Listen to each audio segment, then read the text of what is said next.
On this day in Chaplain Corps history, 14 August 1957, by General Order No. 1-57, the U.S. Army Chaplain Corps Museum was authorized as a branch museum at the U.S. Army Chaplain Center and School, then located at Fort Slocum, New York. Since its establishment, the museum has moved with the Chaplain School to Fort Hamilton, New York, Fort Wadsworth, New York, Fort Monmouth, New Jersey, and Fort Jackson, South Carolina, where it resides today.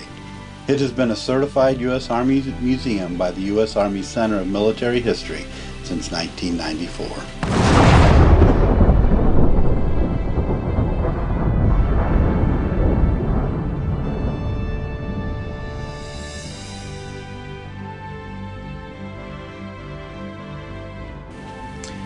It was during the 1950s that the Chaplain School gave its first concerted attention to the history of the Army chaplaincy. The official U.S. Army Chaplain Museum was established at Fort Slocum on 14 August 1957 and formally dedicated by Chaplain Patrick Ryan, the Chief of Chaplains, on 10 February 1958. Since that time, the museum's directors have attempted to develop it into a display area for chaplain memorabilia dating back to the American Revolution, as well as a repository of chaplain-related historical documents for the benefit of researchers. Chaplain Parker C. Thompson, Southern Baptist, who served as the museum's director while also heading the school's non-resident department in the late 1960s, contributed much of his personal time and resources to make the museum an interesting and useful facility. He was followed in 1972 by Chaplain Wayne C. King, Southern Baptist, the museum's first full-time director. As the chief of chaplains in the early 70s, one of Chaplain Hyatt's dreams was to have the chaplain school located on an installation where it could stand alone and have the distinctiveness it deserved. His vision was a small post where the school would be the main occupant and all the functions of the post would revolve around the institution.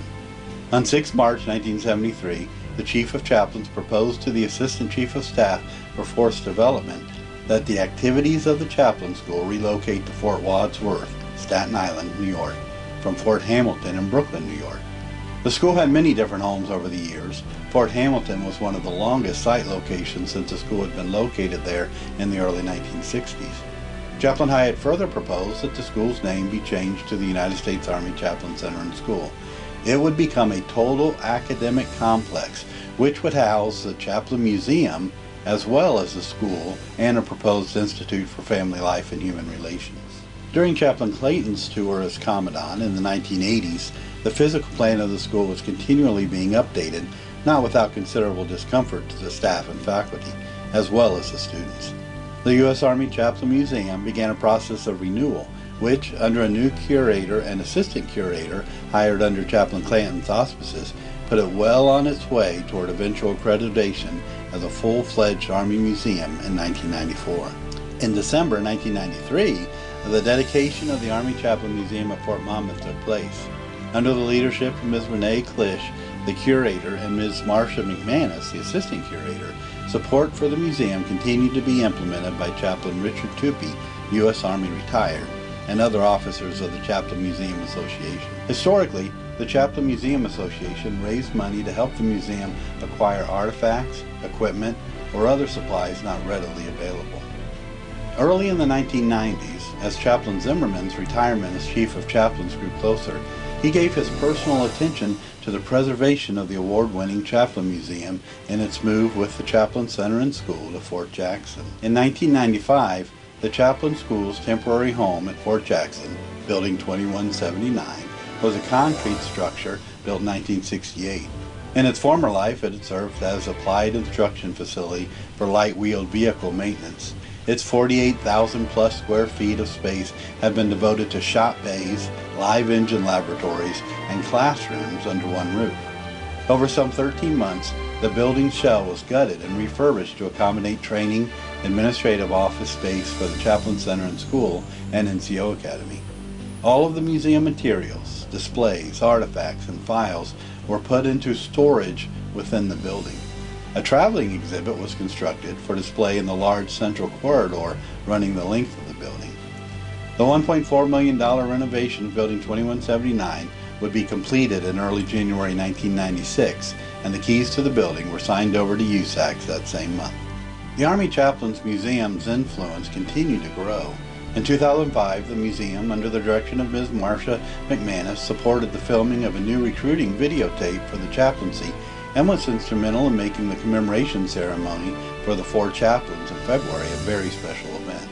Ms. McManus was able to receive one of the original Congressional Gold Medals struck in honor of the chaplains of the Dorchester as a donation from Chaplain First Lieutenant John Washington's family.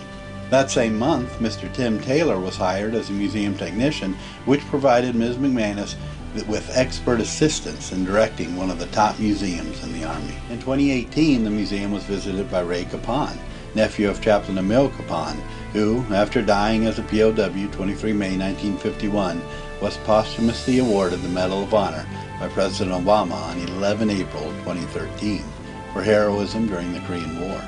Ray Capon accepted the medal from the President on behalf of the Capon family and brought it to USAC's June 27, 2018. The Chaplain Corps Museum's mission continues to be to collect, preserve, document, and utilize for research, exhibitions, and educational programs historically significant properties relating to the history of the U.S. Army Chaplain Corps from its inception in 1775 to the present.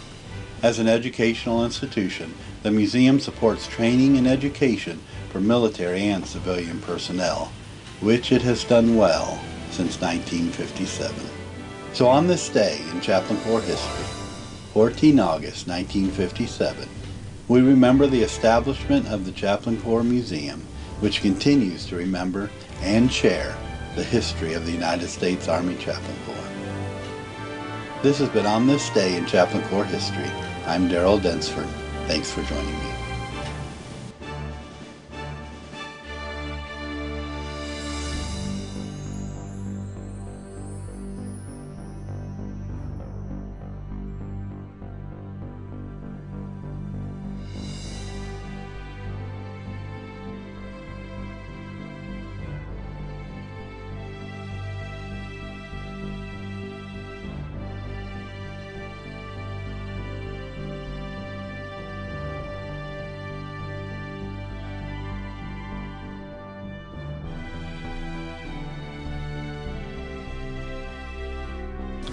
If you haven't already, I encourage you to follow, subscribe, like, or whatever the case may be wherever you're watching this video, so that you don't miss any of the videos or posts about chaplain history that the Chaplain Kit puts out. Have a great day.